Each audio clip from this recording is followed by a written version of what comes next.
O Salmo 32 diz assim, que é um salmo de Davi, né? Bem-aventurado aquele cuja iniquidade é perdoada, cujo pecado é coberto. Bem-aventurado o homem a quem o Senhor não atribui iniquidade e em cujo espírito não há dolo.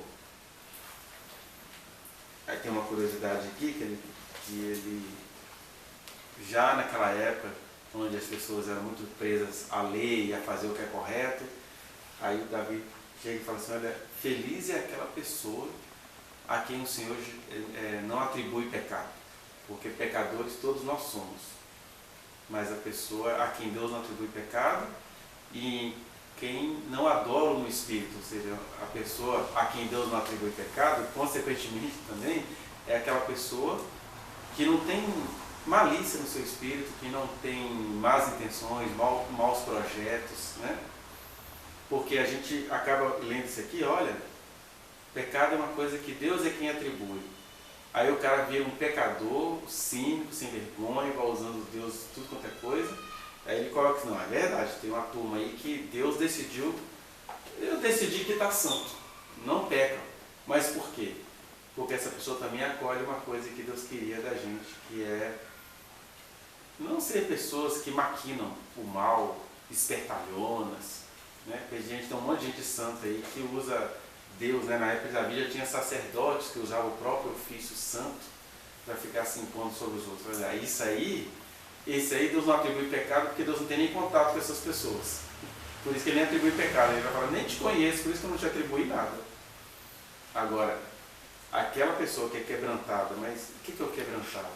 É aquela pessoa que sabe que mesmo que ela não pratique determinadas coisas, essas coisas estão nelas em potencial. Todos nós, né, somos pecadores em potencial. Aliás, vamos começar por aí, né? O que é pecado?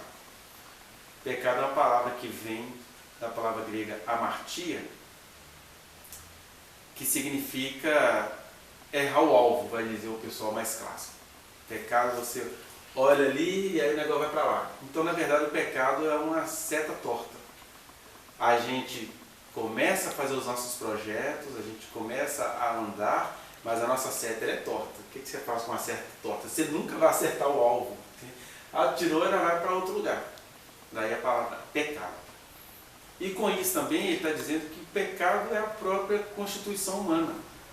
Isso é legal quando você vai estudar ciências humanas, que como a gente faz coisas com a melhor das intenções, elas saem todas erradas. Por exemplo, quando você vai estudar psicanálise, é muito interessante porque naquela amamentação, naquela relação da criança com a mãe, está acontecendo uma relação afetuosa.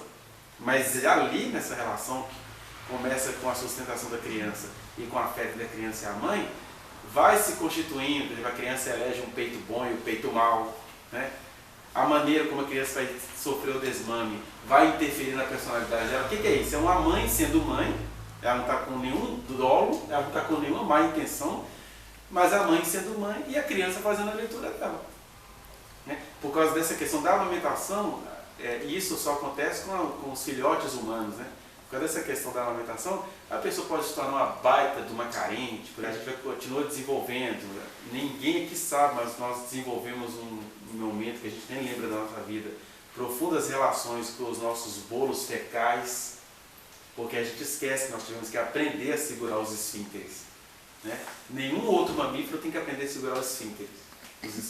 O ser humano tem que aprender.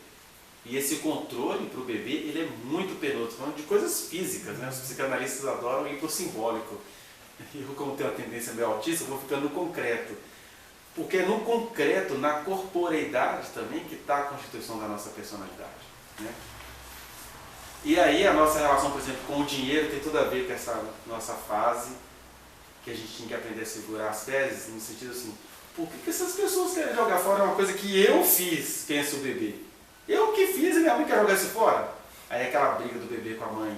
Mesmo que às vezes ele externalize outra coisa. Mamãe, mas ele está jogando isso. Engraçado, minha mãe acha isso fedorento. Mas eu não acho. Eu aprendi assim que está falando que é. Né? E aí se você for procurar a história de criança, você vai vendo que... Por que eu estou falando isso? Porque é a seta torta. Você está educando a criança, mas a seta é torta. Ela está aprendendo uma outra coisa. Até que um dia, isso é uma coisa assim cultural, algumas pessoas percebem isso, aí vem os cientistas mais da natureza, vamos comprovar. Aí tem estudos antropológicos, você não consegue comprovar isso na tribo indígena. Isso tudo é bobeira, porque as pessoas elas vão ter um dia o contato com a diferença. Ser esse contato assim, engraçado, os meninos têm uns negócios pendurados no meio da perna, as meninas não têm. Ser esse contato assim, bem concreto de uma cultura judaico-cristã, esse tipo de constatação você vê muito numa cultura judaico-cristã, porque a gente nasce escondendo as partes, né? Ou numa cultura mais desnuda, como os povos indígenas, os povos africanos, os povos aborígenes. É aborígene ou aborígene? É aborígenes. Não é? Aborígenes, isso. Que não tiveram que esconder nada, mas eles percebem a diferença de maneira mais simbólica. Por exemplo, uma menina que não precisou esconder nada numa tribo nativa do Brasil, ela também não consegue entender por que um dia que ela menstruou, ela teve que ficar 7 a 9 meses trancada sem contato com ninguém e já sair de lá casando. O contato dela com a diferença veio tardio, mas houve esse contato com a diferença. E o que acontece nesse contato com a diferença? Os meninos se preparam para desprezar mulheres e mulheres se preparam para serem desprezadas. E aí você tem aí a grande estrutura social por excelência. Né? O que é isso? É a seta torta. Você está vivendo, você está gerando cultura, você está se relacionando socialmente, mas a seta é torta. Eu estou falando isso aqui porque o que o cristão faz? Ele pega a teoria do pecado e aí vai dizer o quê? O Freud quis justificar pecado. Esses psicólogos justificam. Não, a gente só está estudando aquilo que a gente é. E aí a Bíblia traz a fonte espiritual disso. A nossa seta é torta. Você pode fazer a coisa mais perfeita do mundo. A sua perfeição se volta contra você. Você tem exemplos bíblicos. Você pega um Salomão, um sábio. Olha como é que a seta do Salomão foi torta. Ele foi tão sábio que não soube amar nenhuma mulher. Até o cântico dos cânticos dele tem na Bíblia para uma mulher que ele nunca teria. A Sunamita. Seta torta. A poesia em si é maravilhosa? É. Mas o homem que fez aquela poesia é seta torta. Eu estou aqui falando, eu posso estar gerando coisa ruim em alguém. E eu não estou com dolo. Não estou falando aqui de maneira dolosa, mas alguém pode estar fazendo um processamento estranho disso. É até engraçado que os moralistas pegam isso, né? Por exemplo, o Raul Seixas, ele falava isso, né? E ele não entendia nada de música nem de nada, porque ele era da elite baiana. E aí, como ele tinha dito, compra esse negócio de guitarra, baixo, bateria, compra isso aí, nós vamos formar uma banda. Aí ele ia para aquelas farras americanas que ele via fazendo ponte Bahia, Estados Unidos, que tinha dinheiro para fazer isso. Aí ele chegava lá e a rebelião dele era andar com a gola assim, que isso era um absurdo, era quase a tatuagem hoje nas pessoas, era uma gola assim, né? Mas ele fala que como ele não entendia nada de baixo, um dia ele entrou num culto, ele estava meio grogue, entrou num culto, e aí ele ouviu lá um baixo meio blues, aí ele olhou, nossa, ele falou que ele foi entrando dentro dele e tal, e ele falou, isso é que é contrabaixo? Mas ele ficou tão doidão com o baixo, estava sendo tão bem tocado numa igreja, que aí ele falou, o rock é do diabo mesmo, o diabo é o pai do rock. E ele mesmo conta nas entrevistas dele que ele sempre falava isso como uma zoação, ele não acha que o diabo é o pai do rock. Mas como isso chocava as pessoas, eu vou cantar que o diabo é o pai do rock. Aí alguém pega isso, o Seixas fala que o diabo é o pai do rock. O que é isso? É a seta torta. Ele só estava sendo doidão que ele era, aí o doidão mexeu com teólogos moralistas para dizer, a prova que nós temos que o diabo é o pai do rock é o Raul Seixas. E o diabo não é pai de nada, o diabo é só ladrão de tudo. Né? Então a nossa seta é torta. As melhores coisas que a gente faz está gerando uma coisa ruim. Por isso que a nossa saída é Deus. E Davi entendeu isso? Fala, não tem jeito pra gente. Olha o Davi, tadinho. Um homem segundo o coração de Deus, um homem temente a Deus. Mas ele teve uma filha que foi estuprada. Ele não soube resolver aquilo. Aí um irmãozinho dessa irmã, que foi estuprado, falou assim, meu pai é um bosta. O rei do universo, né? Porque Israel nos dias de Davi já estava ultrapassando o Egito. Em Salomão foi o ápice. Então, meu pai é o rei do universo, mas não resolveu o problema da casa dele. Eu vou tomar esse reino dele. E Deus olha para o Absalão, Deus olha para o Davi e justifica os dois, porque a seta é torta. Você está orando ao Senhor com toda a sua devoção, está pedindo uma porcaria. porque a seta é torta. O que é isso? É o pecado. É a nossa natureza, porque nós somos criados para a gente se constituir em comunhão com Deus. Fora da nossa comunhão com Deus, só dá seta torta. Aliás, até na nossa comunhão com Deus a seta é torta, porque você está ali devoto e você nem imagina que os meninos que estão crescendo com você têm ódio daquilo. Né? A gente vê isso nas melhores famílias. Eu atendo filhos de pastores, eu odeio.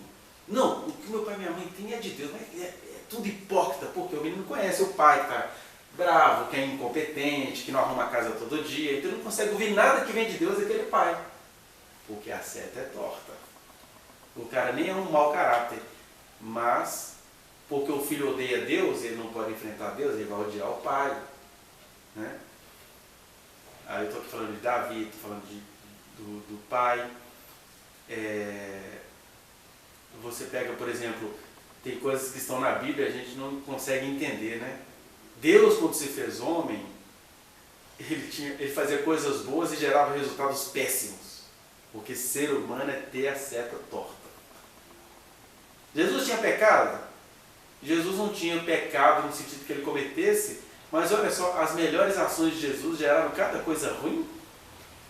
Jesus ficou indignado com o comércio no templo. E aí ele construiu, né? Ele fabricou uma azorrague. Ele não queria bater em ninguém, não xingou um palavrão sequer. Mas ele derrubou mesa, soltou os bichos, fez um monte de coisa. E o pessoal disse assim, o santinho se ira. E irar não é pecar. Porque quem tem indignação fica irado. E qual que é a diferença entre a ira e o crime de ódio? É que Jesus ficou irado, mas ele não mandou ninguém para PQP. Então, ó, ele não fez nada de errado. Quem estava errado é porque as pessoas são assim, ó, a gente está vendendo aqui no tempo. Mas se falarem contra isso, a pessoa é que vai ser a errada. E a gente vive isso muito no dia a dia, né? Todo mundo é muito conveniente. Não, deixa, está sofrendo, não vamos mexer com isso não. Você vê isso na escola, na justiça, no projeto social, não mexam. Aí quando alguém ousa apontar, isso aqui está errado, esse cara é doido, esse cara está achando que ele é mais gostoso que todo mundo? Agora pronto, vai aparecer agora. E os professores falando essas coisas é doido. O que falaram com Jesus quando ele botou todo mundo para correr no tempo. Porque quem tem amor se indigna. Porque o amor não se alegra com a injustiça. Né?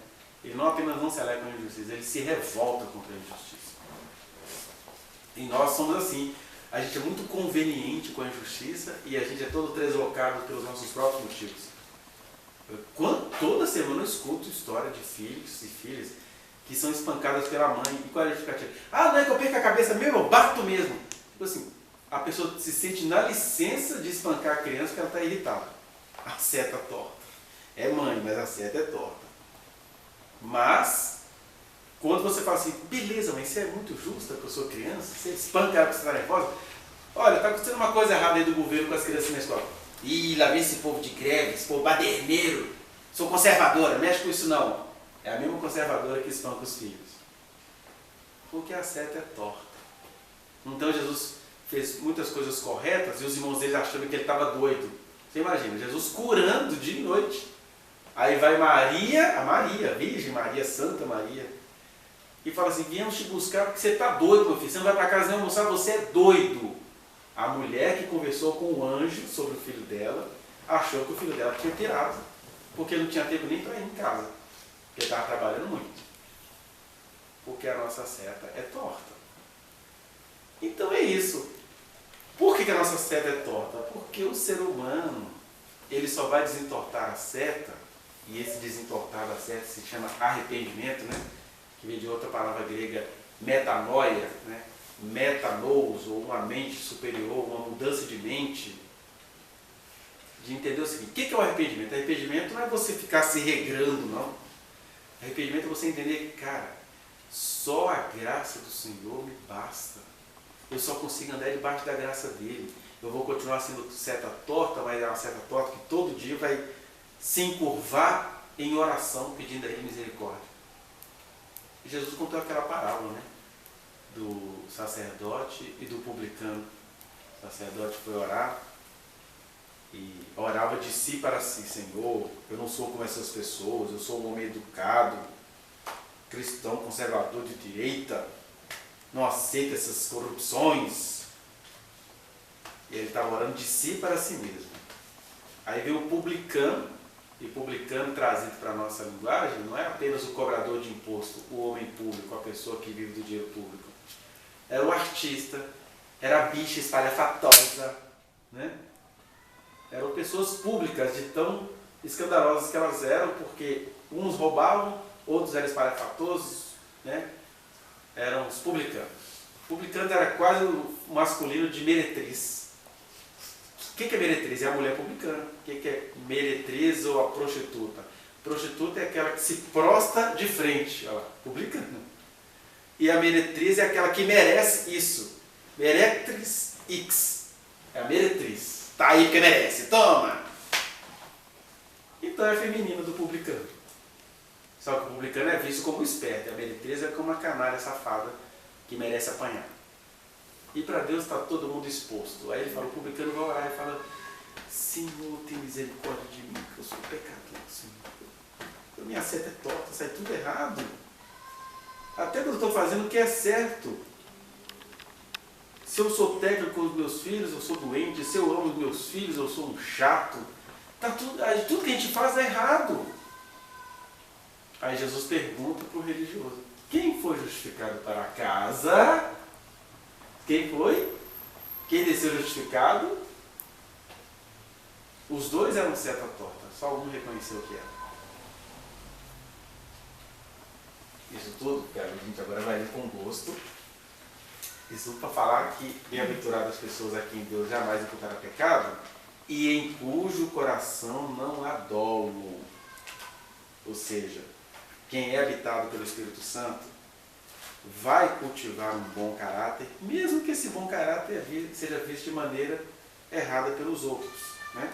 Mas eu estou falando de caráter e não de obras, não de comportamentalismo, não de...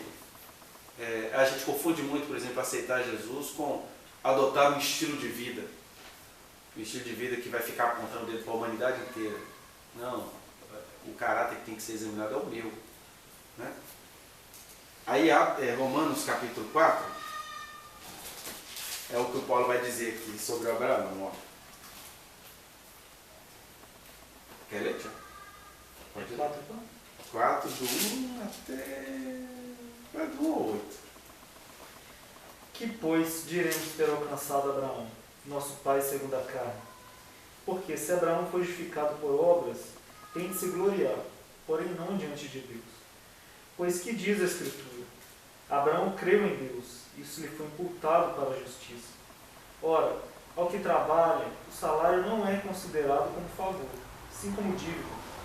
Mas ao que não trabalha, porém crê naquele que justifica o ímpio, a sua fé lhe é atribuída como justiça. Só um pouquinho. Olha só, isso aqui não é ideologia marxista não. Você viu o que o Paulo falou aqui? Ao que trabalha, o salário não é considerado como favor, e sim como dívida. Porque até hoje no Brasil a gente acha que salário é um favor. Não, ele me dá emprego, ele que paga minhas contas. Não, você trabalhou. Esse é negócio. Tem favor e não. Aí ele está fazendo esse contraste porque se no dia a dia a gente precisa trabalhar para ter o direito de receber, ele aqui, sem querer favorecer a vagabundagem, vai contrastar isso com a graça de Deus, né? Versículo 5. Mas, ao que não trabalha, porém crê naquele que justifica o ímpio, a sua fé lhe é atribuída como justiça. E é assim também que Davi declara ser bem-aventurado o homem a quem Deus atribui justiça, independente de obras. Bem-aventurado aquele cujas iniquidades são perdoadas, cujos pecados são cobertos. Bem-aventurado o homem a quem o Senhor jamais imputará pecado. Vocês viram que ele faz uma citação livre do que a gente leu lá no Salmo 32, né? É aquilo lá que ele está citando. Lê o 9 e o 10 também. Vem, pois, esta bem-aventurança exclusivamente sobre os circuncisos ou também sobre os incircuncisos, visto que, dizemos, a fé foi imputada a Abraão para a justiça. Como, pois, lhe foi atribuído? estando ele já circuncidado ou ainda incircunciso. Não no regime da circuncisão, e sim quando incircunciso. Misericórdia, o Paulo gasta nessa carta, né? Circuncisão e incircuncisão, você sabe o que é? O que acontece? Porque o Paulo estava aqui pregando para romanos, mas todo lugar que o Paulo ia tinha uma turma de crente raivoso que ia atrás dele, chamado judeus. Os judeus odiavam Paulo, os judeus daqueles dias, não tem nada de antissemitismo aqui. E aí, os judeus entendiam o seguinte: o sinal de conversão é se o cara fez a cirurgia lá na pelinha do bilhiguinho dele. Porque Deus prometeu isso para Abraão. Aí ele está aqui cutucando os judeus. Olha, o Abraão foi justificado por Deus quando ele tinha sido circuncidado ou quando ele ainda não tinha feito a sua cirurgiazinha? Ele, não, foi antes da cirurgia que ele foi justificado. Ou seja, Deus tem um pacto com algumas pessoas, igual Deus tem pacto com indivíduos aqui. Tem coisa que Deus espera de você, de mim ele não vai querer. Aí os judeus ficaram amargurados porque Deus fez uma aliança com eles, e foi Deus quem fez essa aliança da circuncisão, e eles agora entendem que para o mundo se converter ao Deus de Israel tem que se converter a bilolinha sem pele. Então há um costume, uma aliança entre Deus e eles, né? Que na medida que o judeu fosse entendendo isso, eles iam ter uma surpresinha de Jeová. Eles iam descobrindo que, como a carne tinha sido circuncidada, essa circuncisão física ia passar, igual passou o sábado. Na medida que o ser humano vai entendendo que o nosso sábado é Jesus, o sábado de Israel tinha que passar. Né? A gente via Jesus fazendo isso de maneira sutil. Bom, mas como esse aqui não é o assunto, ele está fazendo esse contraste sobre a circuncisão, mostrando isso. Olha, a fé, ela não depende de obras, a fé é caráter. A fé é o Espírito de Deus habitando em nós e a gente deixando Ele modificar as nossas questões, respeitando a liberdade de cada um, né? Porque a gente é muito apressado em relação ao pecado. Até em relação a isso, claro que a gente vai falar disso tudo hoje, e deixo isso aí para vocês lerem depois, que eu também não vou ficar me alongando no assunto do pecado, mas tem umas coisinhas aqui que eu queria enfatizar. Primeiro, essa questão, então. Se o pecado é uma seta torta e o que nos liberta disso é o Espírito de Deus habitando em nós, Deus diz isso para Abraão, né? Ainda não circuncidado. Abraão, anda na minha presença e ser perfeito. Tem um provérbio aí que as pessoas não entendem. O provérbio é: o que é ser perfeito? É andar na minha presença. Você vai continuar sendo seta torta, você vai continuar tendo todas as boas intenções. As pessoas vão olhar errado o que você está fazendo, mas você está andando na minha presença? É comigo que você está andando? Você teme a mim? Essa é a perfeição. Você ainda pode ser um Abraão muito devagar, com a Sara enchendo a paciência, um Davi que não resolveu o problema de casa, mas é na minha presença que você anda, eu sei que você não tem dolo. Esse é o arrependimento. Essa é a prática do arrependimento. A prática do arrependimento não é tomar ceia, não é batizar, não é fazer circuncisão, não é guardar sábado. O arrependimento é essa coisa. A gente não sabe viver, né? Sem carro, não sabe viver sem computador, não sabe viver sem internet, a gente sabe viver sem Deus. Intenção do coração. É a sua intenção do coração com Deus. Né? E uma intenção que tem que virar ação, né? Porque, assim, como assim que eu não estou me relacionando com Deus? Essa é a primeira prática real de arrependimento. Essa necessidade de falar com Ele, né? Aí, nesse sentido, é que a gente pode criar uma pequena definição do pecado em 3 outras pequenas definições. Por exemplo, a gente pode dizer que no sentido prático do dia a dia, nós temos... Tá bem? Vou dar uma suspirada.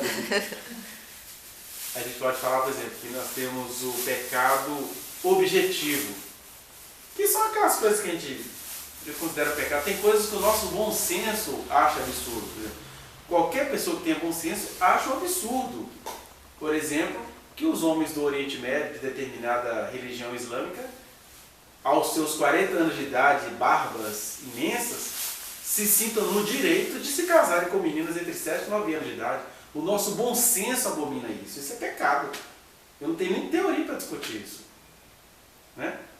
Igual as pessoas têm que as pessoas falam que pedofilia é uma doença. Olha, não me interessa se pedofilia é uma doença. Absurdo é o pedófilo invadir a existência de uma criança. Pode ser doença, mas se pegar uma criança, vai preso. Isso é pecado, no meu bom senso. Então, é para falar dos extremos, né? Mas a gente tem, por exemplo, todo mundo sabe, no fundo, que os nossos vícios nos matam. Os nossos vícios encurtam a nossa vida. Né? Que o cigarro estoura o seu pulmão, que os nossos alimentos ultraprocessados estão colocando câncer na gente. Então tem esses pecados objetivos. Daí até a dica, né? Você tem que aprender a agradecer quando vão se alimentar, porque vocês estão comendo veneno e porcaria e morte. Mas se botar uma gratidão nisso aí, quem sabe, né? Aí nós temos o pecado subjetivo, que é aquela questão de Deus com cada um. Por exemplo, existem pessoas que não se sentem bem, a gente vai ter isso em Romanos no capítulo 14, né? Em Coríntios capítulo 8 também, quando os crentes estavam preocupados em comer comida sacrificada a ídolo. Eu sou crente, estou na Grécia. Esse povo oferece comida para esse tanto de ídolo. Eu vou comer isso? A resposta do Paulo: gente, vocês são habitados por Deus. Quem se sabe habitado por Deus, não existe outro Deus no mundo. Se ofereceram comida, sei lá, das quantas, que efeito que isso vai fazer em mim se eu sou habitado por Deus, se eu ando em comunhão com Ele, se eu agradeço o alimento que eu como? Né? Mas para algumas pessoas isso é uma preocupação. Ele fala, então se a sua consciência te incomoda, não coma essa comida. Mas também não condena aquele cara que come, porque ele está fazendo isso com a consciência que ele tem. Então o pecado subjetivo é Deus dialogando com os níveis de consciência de cada um. Por exemplo, eu sou um cara muito tranquilo para falar sobre o direito ao aborto na nossa geração, sobre a questão da diversidade sexual, mas para a maioria dos crentes ouvir isso é uma ofensa. Eu sou um podre de um pecador ao falar isso. Porque eles estão realmente presos em determinados textos. Então, eu, do alto da autoridade que eu tenho de Deus para falar desses assuntos, eu vou falar. Mas quando você vai chegar na subjetividade, eu vou chegar numa casa de um senhor de 60 anos, todo conservador, ele maltrata a mulher, mas ele acha que a homossexualidade é pecado. Eu não vou nem botar esse assunto na mesa, não. Porque eu estou, como diz o texto bíblico, vituperando a consciência dele. Estou violentando a consciência, que não teve tempo de trabalhar isso, às vezes até por questões egoístas, eu prefiro nem trabalhar isso. Eu quero ficar aqui preso no que eu acho que é pecado. Mas o Paulo fala assim, por que você está preocupado em convencer o cara disso? Você é o Espírito Santo para convencer o cara disso? Estou dizendo de questões particulares, subjetivas. Agora, quando eu estou lá gravando meus vídeos, aí não, eu estou jogando semente. A semente em algumas pessoas vai ser plantação e em outras pessoas vai ser pedrada. Você está jogando a semente, ela cai na testa de alguém, esse cara está me dando pedrada, olha o que esse cara está falando. Mas ali eu não tenho controle sobre aonde que essa semente está caindo. Né? Como o Paulo aqui não tinha controle sobre para quem que ele estava escrevendo. Porque a gente também tem outra covardia em relação ao pecado.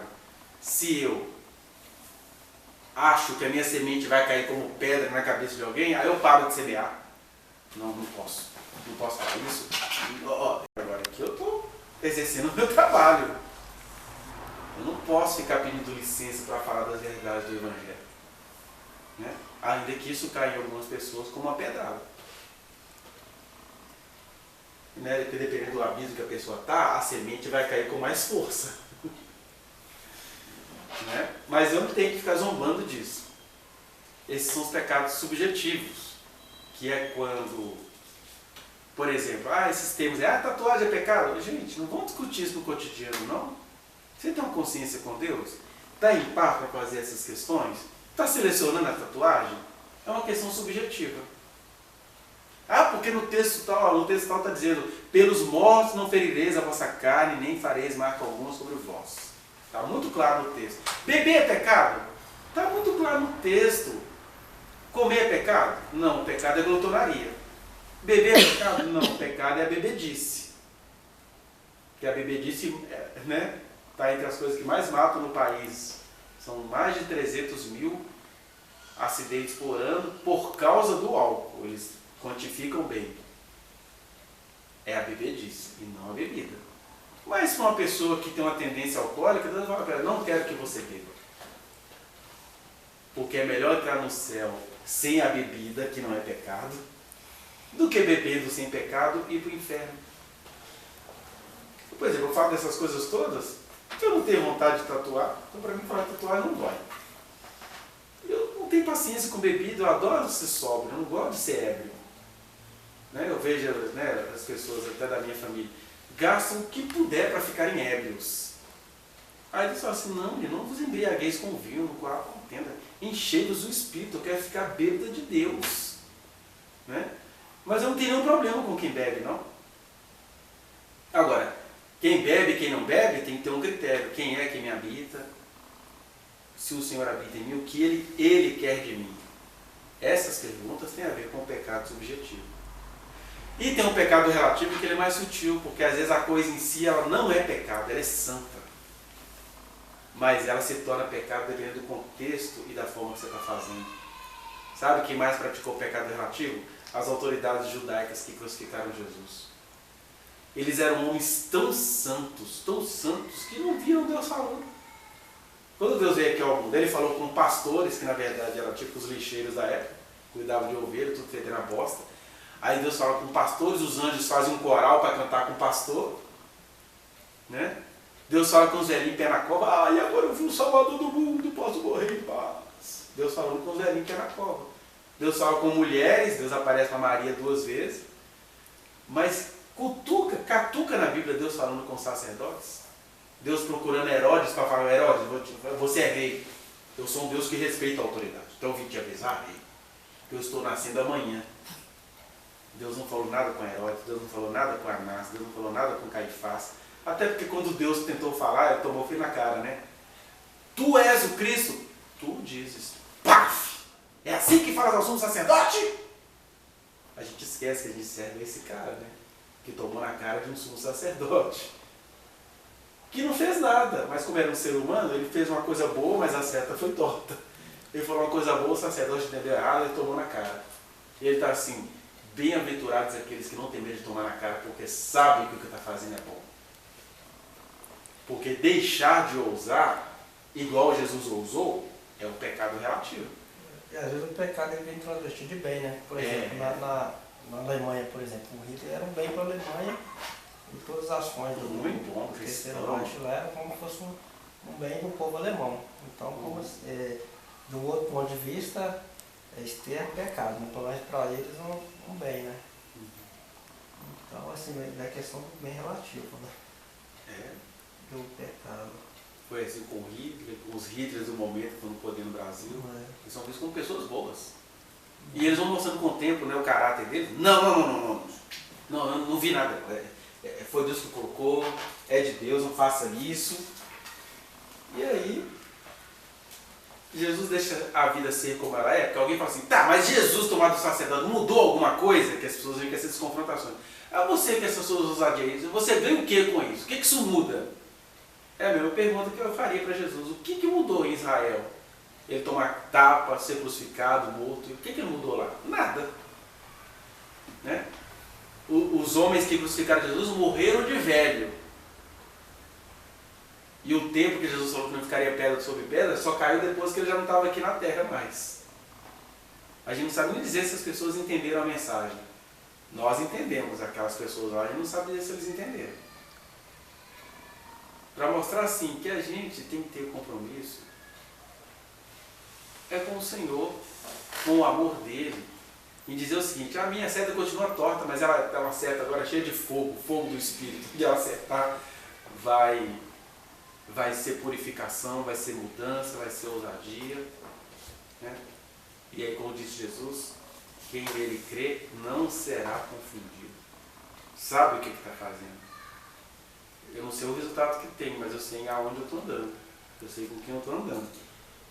Então, o pecado relativo, né, que eu estava falando, é isso, que a coisa em si nem é pecado, mas ela vai se tornando pecaminosa, porque o cara, ele tem uma boa palavra, mas já faz tempo que ele está pregando para vender. A pregação é porque vai para o Spotify, então vai dar muita audiência. Aí, o mundo inteiro vai agradecer, mas ela está cometendo pecado relativo. Porque pode ser que uma mensagem minha ou outra possa vender. Amém. Agora, quando eu pego o dom que Deus me deu e começo a escrever para vender, aí os caras até não vão transformar isso em curso de sabedoria. Como ganhar dinheiro com aquilo que Deus te deu? Deus me livre. Eu sou do time dos profetas que morreram pobres, porque eram gratos pela palavra que receberam. Sou do time de Jesus, que fazia cego de nascença ver e não ficou rico por causa disso. Agora, Jesus atraía contribuições vultosas? Sim. Tanto é que o Judas roubava da bolsa porque tinha dinheiro na bolsa, né? Aí vai dizer lá em Lucas 8, que a mulher do procurador de Herodes sustentava o ministério de Jesus. Não era pouca grana, não. Mas, primeiro, ele não pediu. Segundo, ele não fazia milagres pedindo assim. Ô mulher do procurador de Herodes, que é a Susana é o nome dela. Susana, você vai ficar chateado se eu fizer um milagre e tal no sábado? Ah, Jesus, vou deixar de contribuir. Ele não perguntava a ninguém, porque ele não estava trabalhando para lucrar. Ele só estava cumprindo a vontade de Deus. E a procuradora de Herodes que entendesse isso. Então, quando você não tem compromisso com o capital, você tem compromisso com o Espírito Santo que te habita, você pode ficar rico numa coisa, depois você pode ficar pobre no dia seguinte, porque você está com Deus. Anda na minha presença e ser perfeito. Não fazer isso é que é pecado. Né? Criar estratégias para sobreviver à esperteza humana é que é pecado. Eu falo em relação à nossa vida com Deus. Né? Em relação aos negócios, é bom a gente fazer um curso, quer vender um produto, tem que saber abordar o cliente. Né? Então, o pecado relativo é esse pecado que ele acaba descambando na blasfêmia contra o Espírito Santo, né? Porque você fica tão técnico e nunca mais fala com Deus e você vive daquilo. Olha a tentação do sacerdote. O cara nasceu para viver do dinheiro da nação. Ele nem gostava daquilo, mas foi predestinado a viver disso. Aí você tem umas coisas bem bizarras na Bíblia, por exemplo. Você tem os filhos do sacerdote Eli. E os caras nasceram de bunda para a lua. Mas estava ruim, porque eles pegavam as meninas a oferecer sacrifício. Meu Deus, gostei daquelas cadeiras. Virou música do Tchan. Está de olho no decote dela, está de olho no barulho das cadeiras dela. Entra para a sala aqui do lado, santa. O texto bíblico vai dizer isso, que eles pegavam as filhas das pessoas que iam oferecer ofertas. Exigiam uma carne melhor, além da que eles ganhavam, que eles ficavam com a melhor. Né? Talvez para compensar a insatisfação. Eu nem sei se eu gosto de, vou ter que viver disso. Aí não, você vai comer peito de frango todo dia. Aí o cara enjoa de peito de frango. Então tá bom, vai ser Burger King todo dia. O cara enjoa de Burger King. Então vai ser churrasco todo dia. O cara não aguenta mais churrasco. Porque a seta é torta. O coração humano não sabe ser realizado. Né? Aí Deus falou com ele: oi, você viu seus filhos fazendo isso tudo e nunca deu uma dura neles. Mas ele está falando de gente que usava o ofício santo para fazer isso. Ele não está falando de frustração de filho de ministro. Né? Você é um profeta do Senhor, suas filhas têm frustrações com Deus, isso aí não tem nada a ver com ele. Isso não tem nada a ver com ele. Elas sabem os princípios que a mãe delas tem. Né? Agora, daí a você, né, deixar, não, minha filha, ela vai vir para a igreja assim e vai vir com, não é o caso não, tá gente? Vai vir com os meninos de atuar dela para o culto e no final do culto a gente vai ter uma sessão aqui. O que tem? A humanidade é assim. E isso é ser filho de Eli. Né? Pecado relativo é quando você vai orar com alguém cheio de ira, com ódio.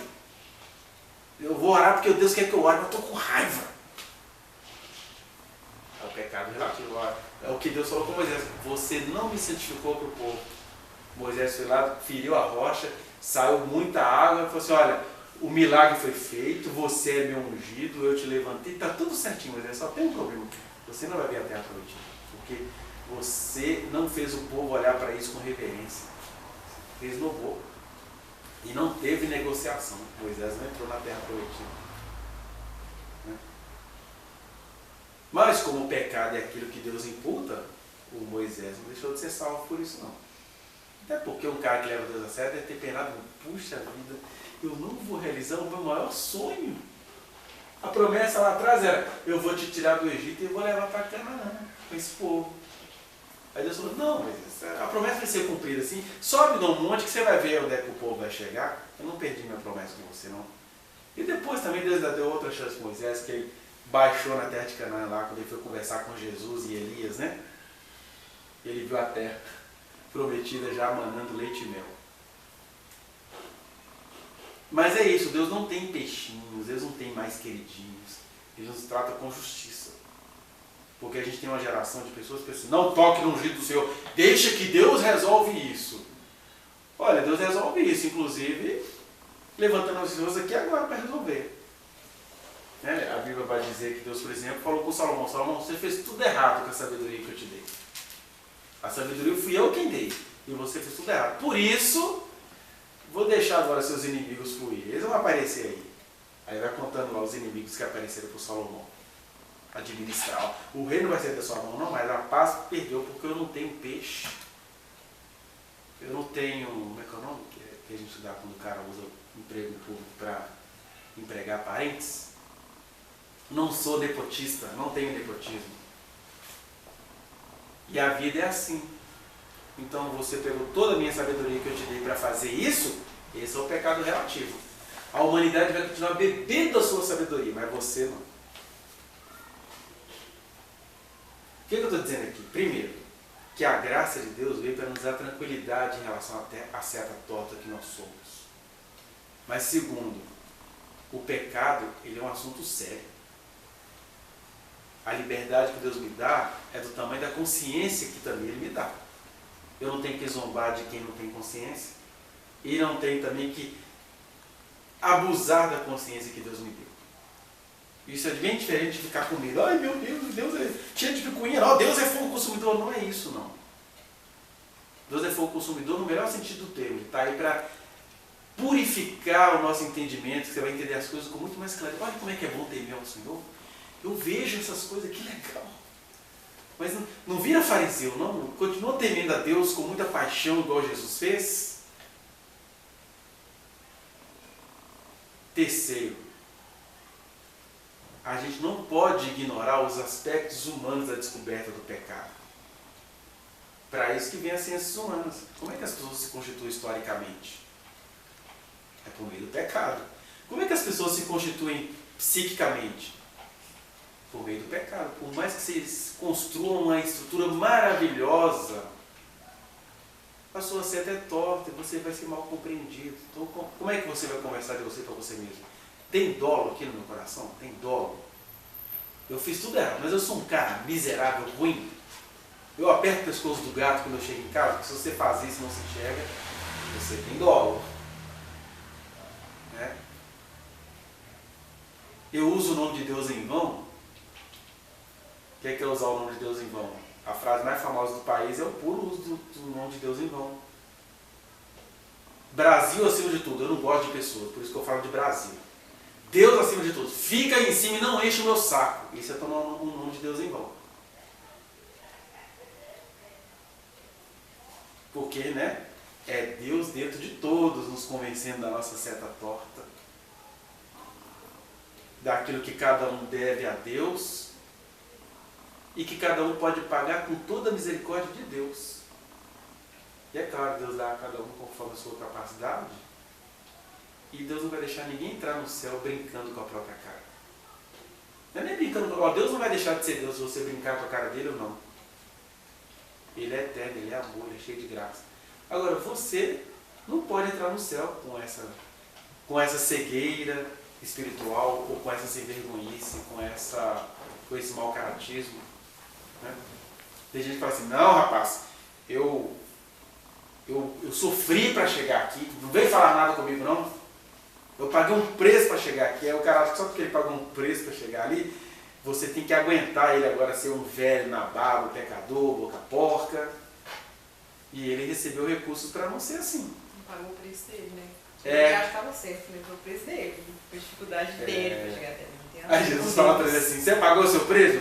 Isso, recebeu a sua recompensa. Nem vai precisar da outra mais. Enfim, a gente pode ver só isso sobre o pecado hoje, está ótimo. Vocês podem ler isso aqui depois. E se houver alguma questão aqui,